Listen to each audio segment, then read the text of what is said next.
Break it down, Tracy. We were laughing last night. I was at an event and they were talking about dancing, and I was like, "Oh, don't," because I still do the. There you go. You know, like 1980s. Like I'm on one foot, I'm on the other foot, I'm on one foot. Oh, February 26, 2025, season 6, EP3. We've been doing this for 6 years now, huh? Really? How are you doing, Tracy? 6 years later. Goodness gracious. I know time does go. I'm doing well, Wulwyn. How are you? Like, I know you have been through it. Oh, yeah. Like, we missed, for those of you who are maybe new to this, welcome. We missed our last 2 weeks ago because Wulwyn was sick, but he was also sick and moving, you know, between households, between countries. Continents. Continents, not even countries, continents, countries and continents. Countries and continents, you know. I mean, but I tell you, it's what can I say? You know, the grace of God is all I can say about this, Tracy, because imagine Verlin and I were, it was flu. I don't know what type of strand or kind of strand that's going out now. So we're flying back to Liberia, and she says, she reads the news. Oh, there's a different strain of flu that I think has killed about 250 people. I'm like, is that the strain we had? But you know, just the worst we've ever had, and together, we had it together. And while on the plane going back to the States, she said, let's wear masks, you know, just to be safe, because we heard some people coughing on the plane. And she was like, man, let's mask up. And we put our mask on. And when we got sick, we looked at each other and said, well, there was no need to mask, did we? But it was, yeah, got it anyway. But 1 week of completely being bedridden, and then had to do another week to pack the house. So I tell you, when you talk about supernatural strength coming, we had it coming for us. You know, I mean, we would pause in between and go, get up, let's go, and then we'll get up and go. You know, and then we had some help of family. Verlin had done a whole lot earlier with Wulwyn and some movers, but this time we're like, okay, let's just put hands together and cover it up. But hey, we're well. One of those things that you chug and say, you know, next time we'll do it another way. Yeah. Well, I tell you what, I mean, you know, as I was sharing with you just now, you know, my mom's house, you know, that we've been, you know, sitting on for over a year now is finally under contract in Arizona, which, you know, yay, and keep our fingers crossed, you know, but it's that idea of, I've been trying to teach this to my daughter, you know, who now is getting ready for college, and, you know, all the various things and checklists you need to do. And I mean, just before we got on here, I'm like paying the deposit, for her acceptance to where she's going. And, but like trying to get on her to be like, hey, you have to pull it up in your portal so I can get in there and pay for it. But just the not waiting to the last minute, because, perfect example, if Verlin hadn't done all that stuff previously, and if there hadn't been, a little bit at a time, I mean, it would have been impossible to get it accomplished in a week. The worst. Because, when we get sick, and that's what I told her, I said, you just never know. Like, you don't wait to the last minute, because, I mean, something could happen and it would keep you from that deadline. And then it comes and goes, and, you missed out, even though you had 3 months to do it. So, yeah, it's other lessons. But I think it also is a lesson in resiliency, obviously. I mean, we don't know what we're really capable of until we're Yes. You say, I like how you said you said that resiliency, and you never know what you're capable. From the way we were feeling the first 2 days after we got sick to start, that was, I don't know how we got up. I don't know how we started to put things in, because the good thing is, as I told you, Verlin and the kids and the children had to get the house ready to become a showroom, right? To show it. So there were things off the walls, things were cleared. But even with the minimal, huh? Not minimal, no. There was a whole lot. Even with, it was less than what was in it previously, but they had put it all in the garage. So there we go. After we had done, Traci, I tell you, I don't wish this on anybody. But the end of February, we're good. We've completely moved. It's Liberia, West Africa. Is your full-time residence. Full-time residence. Children on that side. We visit and say goodbye. Wow. How do you feel about that? So now you've got your kids on a different continent. I mean, they're young adults, but still they're young adults. Yeah. It's how do I feel? I haven't allowed myself to feel. Let me say that. I'm not thinking about just moving in with execution, because if I feel, I think I'm going to stay and introspect a whole lot longer than needed. But Wulwyn had a birthday yesterday, and it's our first time having a birthday without being with him. And so, mom's on the phone every about 5 hours. Say, hey, what's going on? Everything's good, But he took it like a champ. His sister stopped by, carried him a bun cake, a bun muffin cake, a cupcake rather, and put a candle in it. We sang happy birthday to him. Good for WhatsApp. It was pretty good. So it's strange, but the same thing happened when I left Liberia in 1995. So imagine it's been 30 years. So 1995, left September 1st, and back on the soil full time, because I've been coming back to visit, but back on the soil full time 2025. So 30 years, and then Verlin is 35 years that she's been on the soil full time for home. But I tell you this, when I think about what we've learned and what we've gathered and how we have been prepared for what's for the next chapter, I cannot have my children missing my children become a stumbling block to me getting even more children. And what do I mean by that, right? It's what we're about to do, help more kids go to school, feed children, build hospitals, schools, clinics, school. I mean, just that is getting more than 2 children, getting tons of children.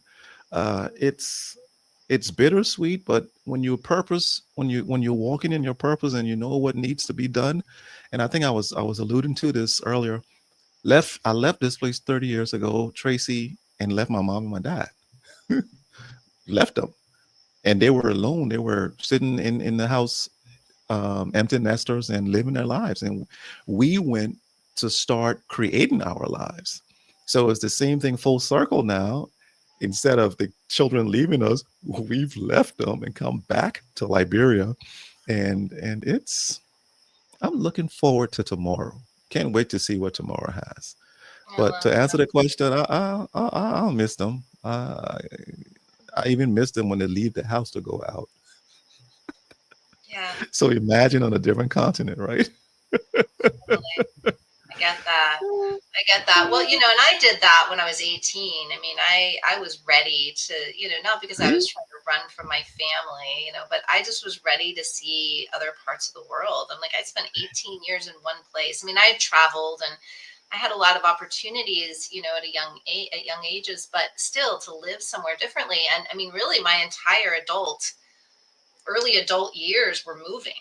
Like I moved, Wow. I was in Europe for a while, then I came back to the States. I was in Massachusetts and I was in Maryland. And, well, first I was Mm, back in Colorado and then Massachusetts, Maryland, and then eventually North gotcha. Carolina. But, that's where we experience, I mean, I think it's fine. It's like, I'm not here to judge people who stay in one place their whole lives because I think it Mm, depends on the people and it depends on what their purpose and mission, happens to be. But, for me, it was really about getting out there in the world and mm. experiencing lots of different cultures, different places, different people. Um, if I had stayed in one place, I don't think it would have been good for me. So you And say, so knowing yourself, I think, is kind of trusting that piece. let me ask this question then, because you kind of answered it, but I want to pop that corn. Uh, and for those who, what would I say, who stay, and for the nomads, those who travel, right? There are folks who stay because of fear, and that's the question. This question, the answer to this question, I think, should help those who stay for fear, not for those who stay because that's who they are. They just like to stay in one place, which isn't a bad thing. So when you look at your 18 years of being in one place, Colorado, and you compare the Tracy 18, and this question, your 18-year-old self is less mature than who you are today. So I'm not going to, and we're not answering this question on, what are you telling your 18-year-old self, your current age to that. No, it's what are the benefits? What do you think the benefits are for you not staying in one place and going to Europe and going to multiple different states within the US? What would you say those benefits are? Well, so one of the things, and I'm thinking about this, I'm going to go kind of down a different trajectory and then I'm going to circle back because there's a reason Please for do. it. So I'm getting Please ready do. to do a talk on Friday at Meredith College. It's all girls Okay. college. It's a Mhm. girls conference. So ninth to 12th grade girls will be the audience. And I am there talking about their unique impact as leaders. And one of the key pieces that I wanted to bring up is not only the generational differences, and they're all Gen Z, so there's some Mhm. really cool aspects to Gen Z. What's important to them, what they expect in leadership, all of that. But as women too, as females, right? The Mhm. female psychology focuses on caring and connecting, while the male psychology focuses on autonomy and having that sense of power over. Now, I think we've taken the idea of power over other people, but really it's supposed to be power over self. That's kind of Mm. the psychological Speak. concept. So it's this idea of I need to know who I am, know thyself, right? I need to know who I am and the power of that. But if we don't add in order to know how to care and connect with the rest of humanity, part, then if you look at the systems, like most systems they call it the patriarchy. I think a better way of looking at it, because that just really polarizes a lot of things, is to say that systems have been built on male psychology. Mm. So what that's done is it's taught us that we're supposed to figure out how to stand out, and then that's it. And that creates all sorts of things that we've gotten from our systems, competition, siloship, all of these things that we see when it's just the standout. We're like, but that's half the story. We need to self-actualize so we know how to best fit in to that puzzle piece that's made just for us in the world, right? But it's not stand out just stand out, stand out to fit in. So we know where it's best for us to fit in. And that's our job, not other people's job to tell us where that is, right? And so the whole key piece in coming back to your original question, which I completely forgot because I just got off tangent so far.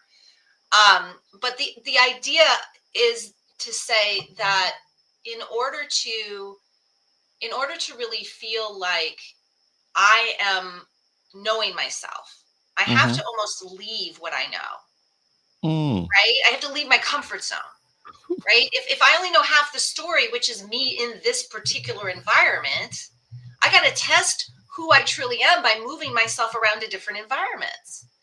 I mean, this is my interpretation and kind of what I wanted. And, and so like when I went to Europe for the first time, I was just like, oh my gosh, people live so differently.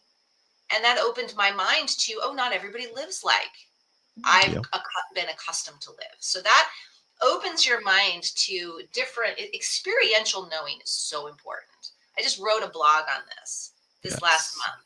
The difference between knowledge and intelligence. Like intelligence is our capacity to know, but knowledge is our experience with that, with that intelligence, interacting with our actual experiences, right? We learn experientially. And so, I mean, we can learn book-wise, but I mean, even that's an experience. We're reading a book, right? And so this is the whole piece is the more you put yourself in a variety of different experiences with a variety of different kinds of people, the whole idea of DEI, I think most people don't know how to work it well because they haven't had enough exposure to different, because we're prone to choose same. You go into a room at a networking event and you're looking for people who align with you, or people who look like they do, or you get into conversation and you keep dialogue with the people who seem to be more like you, right? I mean, if you see, they've done very, very, very many studies on this where you have, a diverse group and all the black people are over here and all the white people are over here and all that, and occasionally you see a cross-sectional group, but most of us choose same, right? It's a biological reference point. Correct. So to kind of, I don't say force ourselves, but to take the opportunity to stretch ourselves, to find out who we truly are. Like I almost have to be in an environment that isn't like me for me to be able to see me. Does that make sense? Right? Like which I am, good Lord, I'm about as white as they come. If you put me up on a white sheet of paper and I blend it in, you wouldn't be able to tell who I am, right? So you almost have to put me on a black sheet of paper or some darker color so that I stand out and you see who I am, right? It's the same thing. You take somebody out of what is normal for them. Yeah. It is easier for them to see the delineations of self, right? And to be challenged, right? I think we're challenged for a number of reasons. We're challenged to see, first of all, what we're made of, right? And also to be able to hone our skill sets, right? To hone our gifts, to hone those aspects of self, if we choose to. Yeah. Right? So what I'm hearing you say, for those who have fear of leaving, moving, going to experience, have your fear, but still go out, because that's when you get to know yourself, get to know who you are, experience life pretty much, be challenged. And in the end, you can decide if you want to go back to where you were. And I think it's even better. You become a better person because you're a conduit of all your experiences for those who say, I'm going to stay here. So you bring a different look to the town. You bring a different look to the people who stayed. You said something, and this show is it's amazing. You said DEI, and we've spoken about this for years on this, and that's your passion. passion is um, being able to talk about it in the right way. I don't think over the correct. last years it's been spoken That's about in the right way. that's what I know. I know. And you're about to hear Tracy enunciate here and pronounce and do everything because this thing is about to go to her heart. um, See her so lips get Tracy, really tight. Yeah. yeah, and then she starts coming to the camera a bit, and I'm like, okay, Tracy, all right, it's getting heavy up in here. but but no, I love when you do that. What I do now, I just become a fly on the wall and I start to type. I just go, yeah, all right, she's about to drop some Shut knowledge up, here. and she's dropping some. Oh, but here, can you define DEI and if the advantages, if there are disadvantages, and just put it in a for a third grade Hmm. student to No, that's a good understand question. what DEI is So DEI is nature.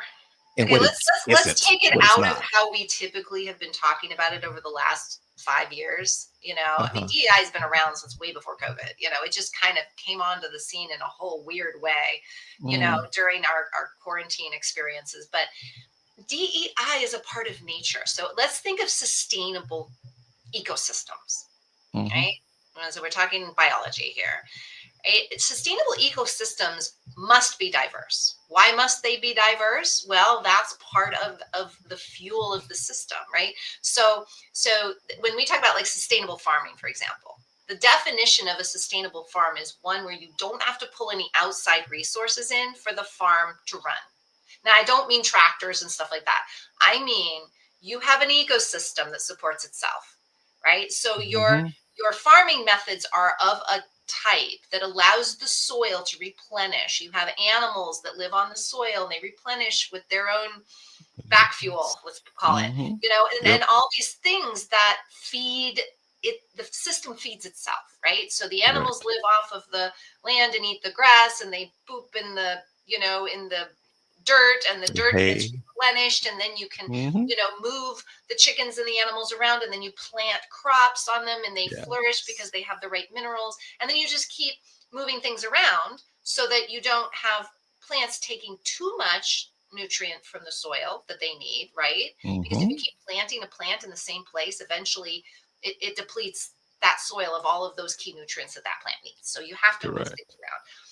But basically, everything, like the animals that you also might use as food, are replenishing the soil. They're also taking from the land because that's what nourishes them, and that's a sustainable system.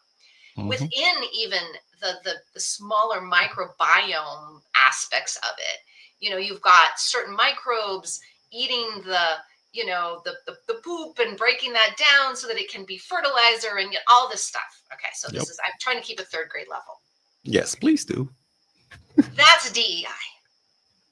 That is diversity, that's equity, and that's inclusion, right? So this idea of not, because we think of it in a forced way, which is really, that's what messes it up. We have to force DEI. No, you get to Mm, create natural systems. And what do mm, natural systems need? They need food, they need light, they need water, so let's think about that in terms of an organization. People need, what do human beings want more than anything? To be seen, heard, understood, and appreciated. mhm. So if we create ecosystems where people are seen, heard, understood, and appreciated, now I'm not saying it's easier said than done, but it can be done. It is being done. There's organizations. I mean, the studies that show the most diverse, equitable, and inclusive environments are also the most innovative. They Mhm. stay on the cutting edge of their Yep. markets.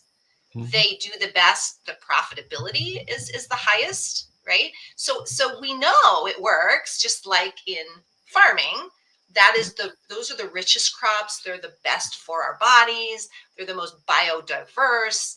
They're like, I could go on. It's Mm, a yep. natural health thriving system, right? They're Correct. thriving systems, right? Correct. Anytime we start to try to force, control, or manipulate, Mm, mm, we are now taking out natural things that help thriving. We are surviving at that point. We're trying to create mm. survival based systems as opposed to those systems that thrive. Personally, I don't want to Mm. be in survival-based systems anymore Survival. because they're all about command and control. They're all about hierarchy. They're all about stay in your box. They're all about it Mm. kills innovation. It kills creativity, right? So DEI is creating these systems where individual voices can be heard. A really great organization that has done this, I think, in this local area where we are in North Carolina is SAS, Mm-hmm. Mm. right? Give Jim me Goodnight more. Yeah. Jim Goodnight set out to create, and this was apparently, I heard this through somebody who works closely with him. Mm-hmm. When he created SAS, the entire creation of SAS was built on this concept. He wanted people to go home at the end of the day after work and be so ignited and excited to get back to work the next day. Mm. Right? Not that they wouldn't appreciate and experience good stuff at home, right? But that they would just really look forward to and be inspired to Environment. come back to work at the Okay. beginning of each day. That was the premise he then sought to create this company that we know as SAS. Right. And and so his whole focus was in how can I sustain and support my people so that they can thrive? Okay. What can I offer that will make their lives easier? Not easy, because see, if things are too easy, then we're in our comfort zone and we don't do our best work. Right? We get comfortable, we get complacent, we get apathetic sometimes. There has to be that edge. There has to be something that we're running towards, right? If everything's just coming and taking care of us, like we're just like, oh, I don't need to do anything. Like rub my belly, feed me grapes, and we're not inspired to do anything. So, True. and we can get bored too. For those of us who don't like to just have our bellies rubbed and eat grapes all day, we'll get bored and we'll leave because it's too easy, right? There's too, we start to take advantage of it because it's just uncomfortable. Gotcha. Right? And so there has to be that balance. But in general, if people don't have to worry about, not making enough money to cover their bills, or, they can't get to the doctor because they're working all day, and everything on campus is provided so that you can take 45 minutes to go to a doctor's office to go to a doctor's visit because the doctor's on campus where you're working, and you can shoot over there, get your stuff checked out and come back. Like, how can we create that so that people are having the day-to-day experiences that are sustainable? Right? So it can be done. It's being done. I just gave an example. Yeah. Right? And so when people say, oh, that's too hard. No, you have to be willing to invest in a different kind of culture. Not just lip service. Like people think if they have it listed in their core values that they're doing it for their culture. Yeah. It's like, no, you just have core values you're not living by. That's all. Like you've done the work of thinking about what's important, but you haven't done the real work of making sure that what you're saying you're doing is what you're actually doing. Right? But yeah, it's really investing in the people within your organization. I mean, I just had a conversation with somebody, and I'm going to leave everything I'm not giving away any information here. So it's a well-known brand. Let's just put it that way. Very well-known brand. Like we're talking Disney and Nike and, that well-known, right? So this organization, this person's a leader within that organization. And I had a conversation with this person yesterday morning, and they had learned about me through a colleague of theirs who coaches with me. Gotcha. And this colleague is in another top organization, but they come together for, convention. Masterminding. Yeah, they, all these top brass people come together for various different events and that kind of thing. Correct. So this person had learned about me, and over the last 2 years, every time they would run into each other, they would comment on my client, like, something changed? Have you lost weight? Are you happy? Like, it just seems like something you're brighter or whatever. And my client had just been sharing the experience, coaching with me and all that. So this person finally tracked me down, like was basically, reaching out to my client. Like, I need to get her personal information, all of this. And if you want to lose weight, look, Cherry, come on, go to Traci. You get it. not about Continue, Traci. Continue. it's that thing. It's like that Harry Met Sally. I was like, what is she having? Like, she seems to be having this great experience over there. Like, she's Yes. changing. She's glowing. It was it weight loss. Yes. I'm just joking about the weight loss Yes. piece, but like, what is it? No. You look and seem Mhm. different. Yep. And Content. but the whole point, the reason I bring this up is because this leader shared that in their organization they have, I'm just gonna call it the way I know it, cookie cutter Hmm.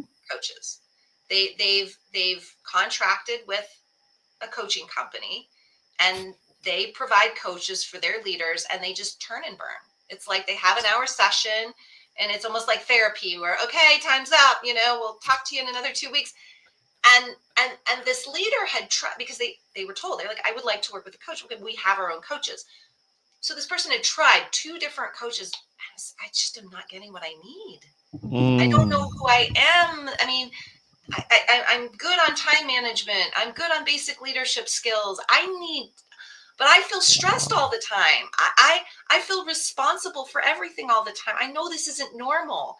Like, I need somebody to help me with this deeper stuff and getting to know who I am so that I can be a better human, not to mention a better leader.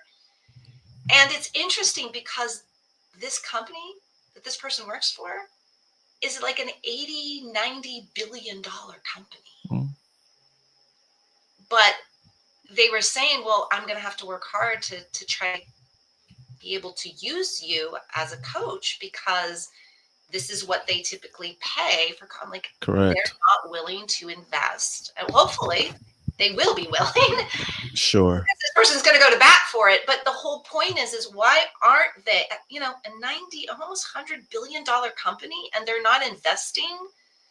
Check in the box. On a level that their leadership deserves? Shame on them. I mean, I hope that they do listen. I hope that that this person finds a way to make that point. But, and I'm not saying the cookie cutter coaches, there isn't a place for them, but not in $100 billion company. Those Traci, leaders are impactful people. They should be getting customized coaching at the very least. Traci, they're not needed anywhere. You see, when you see what you just defined for me, and I put it out, I would rather have an innate person work with me. And when I say an innate person, someone who was born to do this. You see, there's the fad aspect of it. And that fad aspect is when computers were, in the 90s, were in school, computer science was the hottest profession. So at Howard, we had roughly 30 in my cohort undergrad, and out of the 30, there were maybe 5 or 6 people who really loved computer science. The other 25, they were just there hanging, yeah, man, I can't wait to get out of here to get some money. I can't wait to get here to get some money. Do you know when they graduated? Right now, they are far away from computer science. Far away from computer science. Yeah. 1, 2, companies revenue does not equate to good governance. Ooh, that's a solid, that needs to be a quote.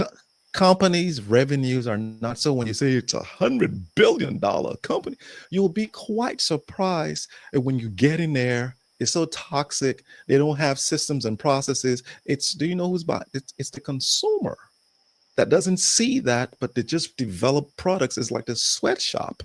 Let's just say that the sweatshop that develops nice apparel, nice shoes, just and they sell it in Ferragamo for $6,000, and people go and buy them, but they don't know what's happening behind the shield.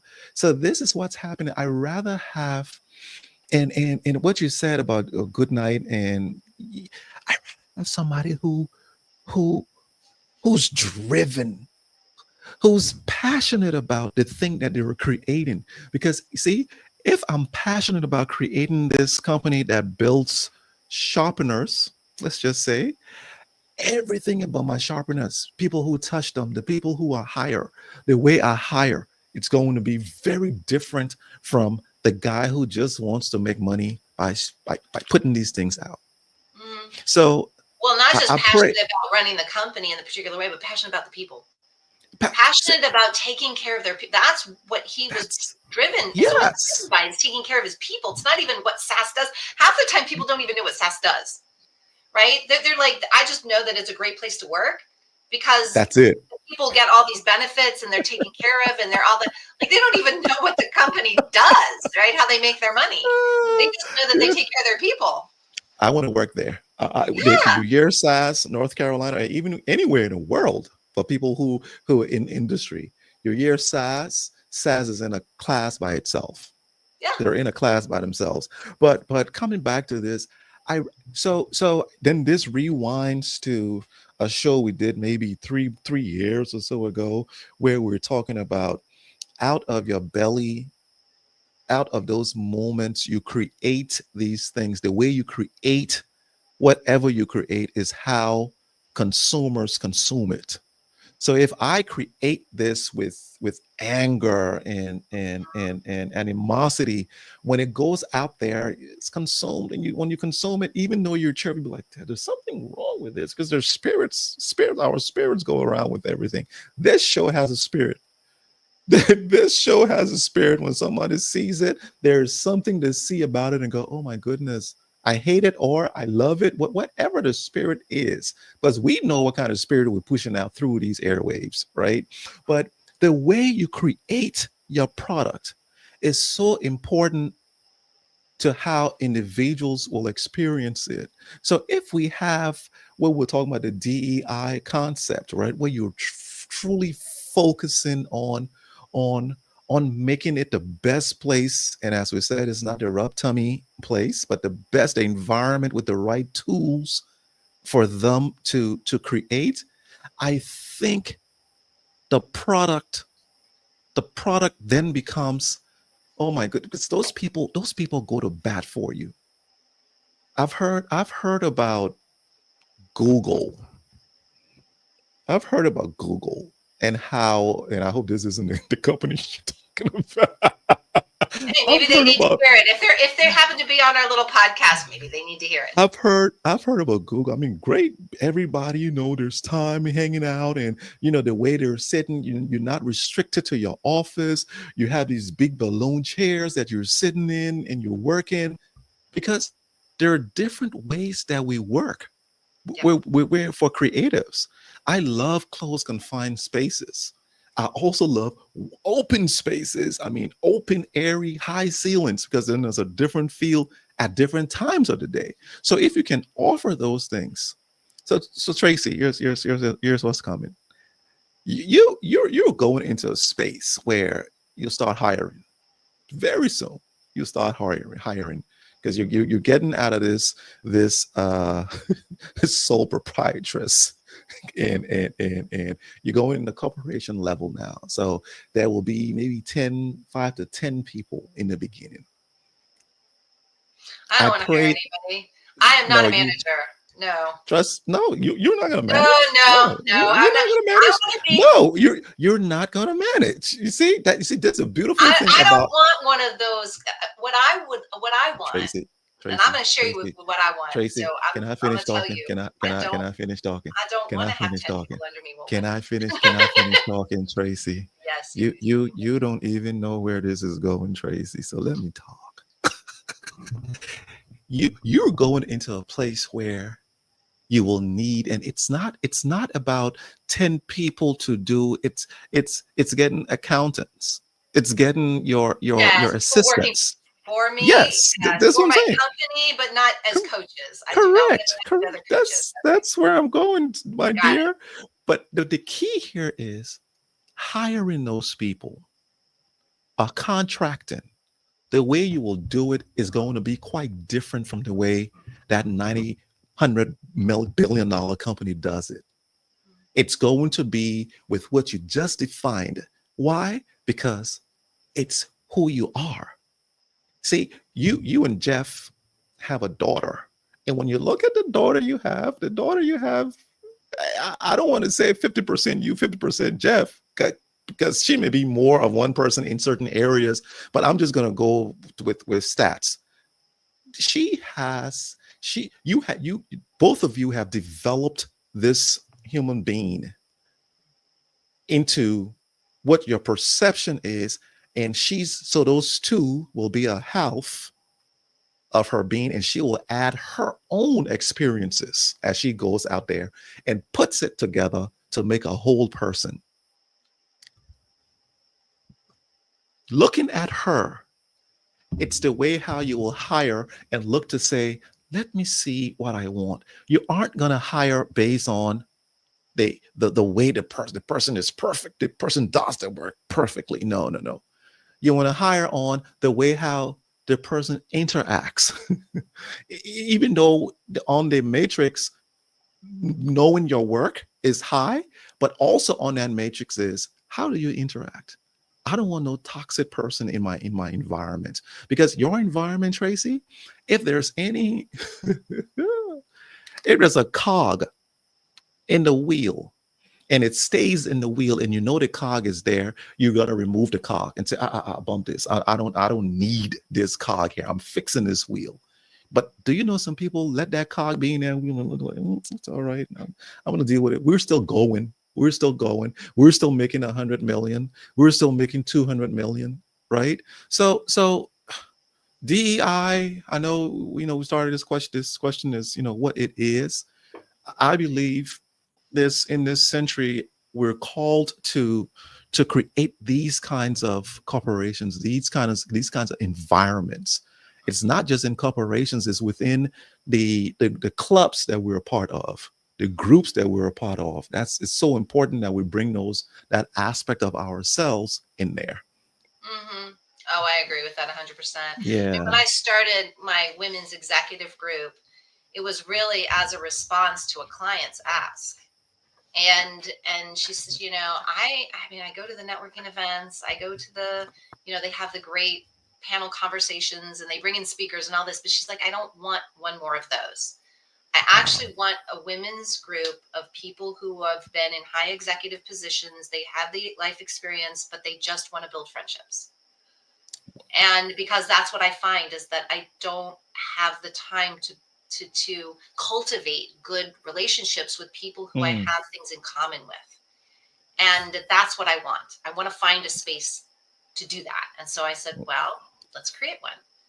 And what's been really interesting in running that is, people come in kind of like, well, how do you work? Like, do you have in-person events? Do you have speakers? Like they use the typical, like the format that you're used Yep. to in groups. And I'm like, well, no, we have monthly virtual meetings and then we have quarterly in-person events, and it's here to cultivate relationships. Well, yeah, but what do we do? Like we talk about whatever comes up. Well, so what's the agenda each month? Like, do you send out the agenda? Do you know? I'm like, no, we show up. Whoever shows up. What do you mean? You don't like? How can you tell if people are going to show up? I'm like, well, I don't know who's going to show up. That's the point. I mean, whoever shows up, it's the perfect conversation about just exactly what needs to be discussed. And it can go from personal to professional. I mean, some people come like saying, hey, I've got this new job, that we need to fill, this role we need to fill in my organization. Does anybody know anybody? And we bring our networks together and try to help Mm. problem solve. I mean, it could be anything, right? It's anything goes, Wow. but this is how you build relationship. This is how you build know and like and trustability. And Mm. friendships, is through the day to day. And even though it's once a month and in person once a quarter, actually we do more in person than once a quarter, but because everybody just loves to get together at this point. But still, that's the And only that's framework. the reason. Is there's That's no the expectation, but we're always there. Like people know they can reach out to me and go, "Hey, Trace, can we get a in-person event? Because I'm needing my girls. Like I'm needing to Ooh, see my wow. people." And I'm like, "Yeah, absolutely. Let's." And I have members who help with that and all of that. So I mean, but now I look at it and and you know it did exactly what we set out to have it do. It has Yep. created strong bonds. It goes beyond just, hey, yeah, nice to see you again at another networking event, which I'm saying there's place for that, and that's great. And you can build relationships over time that way. But when it's actually focused on the Mm, cultivation of the bonds, it is mm, so amazing how deep and how well you can get to know one another. And the people who weren't ready for that, they weren't comfortable with that transparency. They didn't want that kind of group, fell off after they tried it a couple mhm, of times. And mhm, the people who lean into it, I mean, they'll literally be like, oh my God, I've been looking forward to this monthly virtual meeting because I have had stuff I have needed to talk to you all about. You know, I mean, mm, it's just really great. And I think I'm very humbled to see exactly what you said and what we talked mm. about a couple of EPs ago is that the energy in which something is created will be the energy in which it continues to operate unless it is consciously shifted. Mm. And that's the thing is the intention under which you set something into motion, you birth it, right? Will be the energy in which that system, that organization, that group, that whatever continues to operate. Wow. Okay? Wow. I saw, I heard something on Sunday or some time ago, a few days ago. And it was, you see how you built this organization for relationships and it's what they call network. Let's go in network. And you said something, you defined the solution as you were speaking. We have virtual meetings and once a quarter.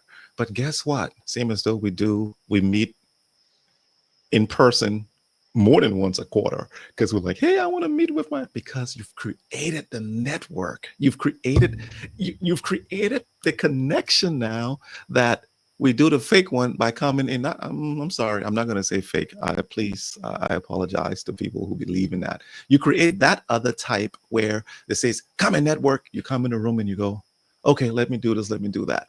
But and as you were saying it, I wrote this down. It's build the organization around the mission, right?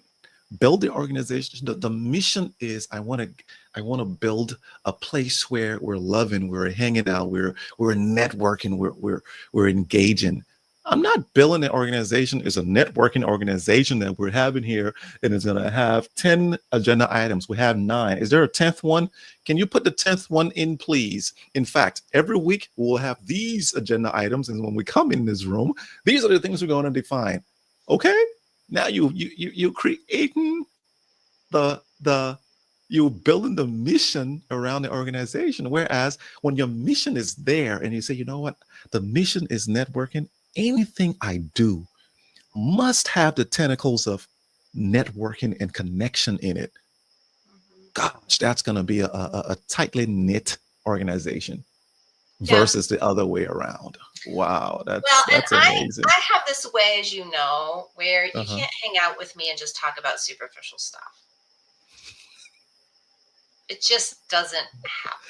How does it You look, know, Tracy? How does it look? Somebody it's comes just like because around you. I get curious. People say like, "Oh yeah, so this has been a week." I'm like, "Oh, let's unpack that. Tell me about it." There's vital data in there. Let's unpack it. And Yeah. be like, and go like, what are you saying? No, you want to talk that? No, talk, speak. And then you say that I'm sitting down, and someone says, "Hi." I said, "Hi," and I knew the next thing they were about to say. So what do you do? And I just I it was coming out of the mouth, and it looked at my face and it saw that I knew, and I was tired answering that. And what do you do? They just went, good day, huh? I said, yes, it's a good day. It's a good day because what do I do changes. In fact, I'm at the airport. The guy stamps my passport. We stay in Casablanca for about 8 hours. So we'll go out and hang out. I'm stamping it to go, and the guy goes, so what do you do? And I'm looking at him, and I'm stuck in like a deer in the headlights, looking at the guy like, hmm, I do missions, I do um, consulting. I'm a dad. I'm How a do I answer husband. that question? I said, and I'm looking, and Verlin's looking at me because she's thinking the guy's asking me because he wants to know to allow a certain person in there. And I'm just going, I I don't sell I drugs. I can I tell you that. I go, I consult. He says, "Oh, okay." And Brent looking at me like, I'm like, "Baby, I don't know how to answer that question anymore. What do I do? I'm a Swiss Army knife. For now, I can be a an opener. Tomorrow you come, I'm gonna be a screwdriver, a screwdriver. If you want me to be Love a hammer, it. I can be a hammer, you know." But you're right. Where let's unpack that and you go, I didn't answer that question to be unpacked. Yeah, yeah, because some people don't want to be unpacked. They just want to keep it the superficial. And those people found their way out of the group. And it was fine. I mean, it Wow. wasn't like it was a rude, like, ooh, I don't like what you're up to. It's just they just stopped showing up, which is totally cool. You stop making time for the things that just aren't in alignment. That's all okay. Yes. But for the Yeah. people it was aligned for, and it has been so beautiful to see how those relationships affect one another. But Yeah. my favorite question these days is, so what are you noticing? In the group Just asking in or general. in anything. So Oh like I'm at wow. networking events and it's just like, hey, I'm Tracy. Okay, yeah. So I'm curious, like I have this question I love to ask people, like this week, what are you noticing? Oof. And people are like, about what? I'm like, about anything. Like, are you noticing patterns in your life? Like, do you notice certain things coming up for you? Like, what are you noticing? Are you noticing you're particularly happy this week, or it's been a really Oof. stressful week? What are you noticing? Because people are Wow. not accustomed to paying attention to how things are affecting them. So it's like what I'm noticing. I mean, even understanding it's like throws people, but I'm finding that people are actually really loving the question in Yes. general. Some people are Yes. just kind of like, like you when the Yes. guy asked you what you do. It's like, Yeah. I feel on the spot. I'm like, no, this isn't an inquiry. I mean, I I'm not know. testing you. It's not an inquisition. It's just a question, but Just a question. it's that's me. So for people who don't like to go deep, they usually run when they see me coming. And if they don't Yeah. know me yet, it only takes a couple of minutes before they're like, okay, Correct. gotta go to the bathroom, or oh, I gotta So get to my kids, whatever. Tracy, what are you noticing? Oh gosh, you want to know what I'm noticing recently? I I'm want to know. noticing we are in a tight squeeze. We are in such an amazing opportunity to own and choose and discern and and and play full out. Like I'm noticing how small I've played it in my life. I'm noticing where my fears aren't around security. Like I even have dreams. Like I keep having this ongoing dream where I can't find my purse. Mm. And last night, this was really illuminating. Last night, I was traveling and I couldn't find my purse, and I kept trying to call my dad. Wow. That speaks to a deep core belief Mm-hmm. that I need a male in my life Mm-hmm. to to to to help me feel secure, Gotcha.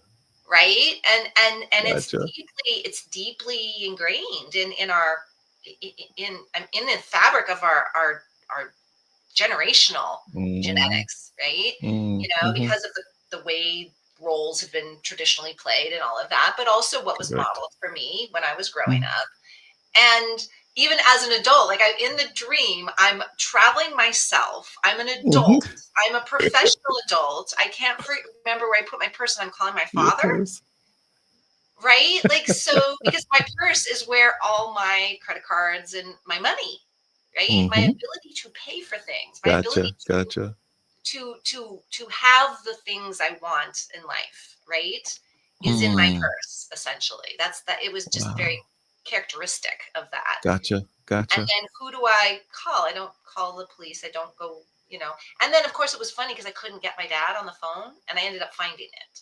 I found it right where I had put it, and just Amazing. forgot where I put it. And it's like, oh, okay, I've always been fine. Why did I think I needed, Mm.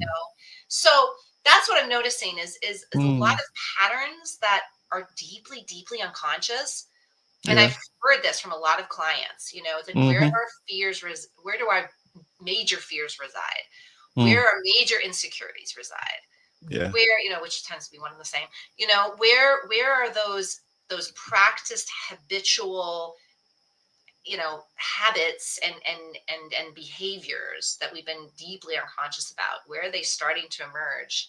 where we Mm, can start to have some awareness over them. Because again, we can't change anything if we are not first aware of it. yeah, yeah. And so that's Wow. why I like the noticing question, because the noticing question is an awareness question. It What are is. you aware of? And Yeah, most people are staying on that hamster wheel, just like, I'm so stressed and I don't know why.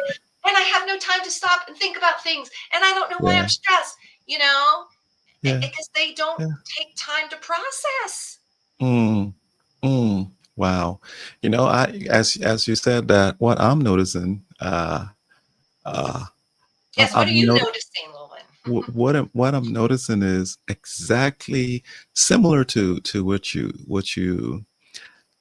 The only way I can imagine, the way I can explain it is, you're about to icing a cake, and what do you put the icing in that, what do you call it? Oh, the And bag then the is okay, the in bag with the that.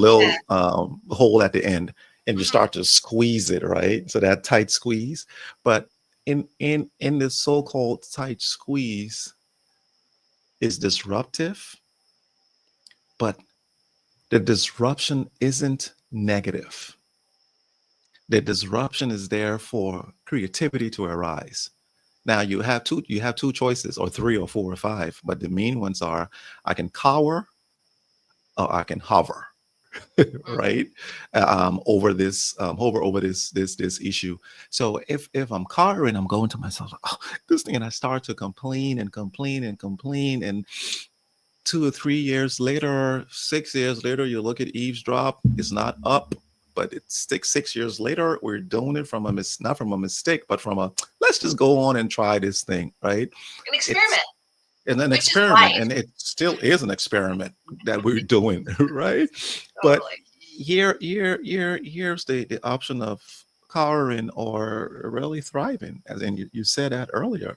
I'm not going to survive, I'm going to thrive. And in my ability to thrive, as I'm coming out of that bag, I got eyes all around looking, and there are so many options exist, Traci, when we open our eyes. And we think our eyes are open. They're not, until we truly open them. And opening them is not a physical thing, it's a spiritual thing, it's an innate thing, that you stay with yourself and say, let me see what's happening. You talk about your dream. I had a somewhat of a dream. I'm just Berlin stalking, and I'm talking with her, and all of a sudden I just see this huge auditorium. I mean, it's just huge, with blue, those not neon, those LED blue lights that direct you on places, but there are people's heads just there, and I'm on the stage about to speak, and I'm like, and Verlin's talking real life, and I'm saying it, I'm going, oh my goodness, what is this? But I just have to live, one, being in a state of searching, knowing that it's coming, and looking for that opportunity to grab hold of and then execute. So I that's mean, what I'm yeah, noticing. honestly, I think it's just being. The more I'm just like, There if we I'm go. in integrity with who I am, and let's say we are operating off of a mission, or we know we've articulated a purpose, but I'm just being that day in and day out. I don't have to worry about how I'm going to be discovered, found, my next job. Like, that's the stuff that it's like we've been taught to chase and seek and Yes. grab and feel like we need to hold on with dear life. Like, we've been taught the opposite of what actually allows us to be at our best. And I don't mean just as humans, but I mean in what we produce creatively, Yep. right? So, yeah, we get to just keep the more alignment. We can't manifest what we want unless all of our aspects of self are aligned. So, Traci, whatever that inner stuff is that's blocking you from being aligned with yourself, work on that. keep talking, Tracy. Close us in. We got about 30 more seconds. Oh, I was gonna say, I'm peace out. Like, I'll end with that. Like, it's about the inner stuff, Yes. not what's Yes. going on out here, and controlling that. Come on, y'all. Let's thrive and not survive. This has been EP3 Season 6. Traci and Wulwyn, thank you for eavesdropping with us. Have a good one. Thanks, everyone.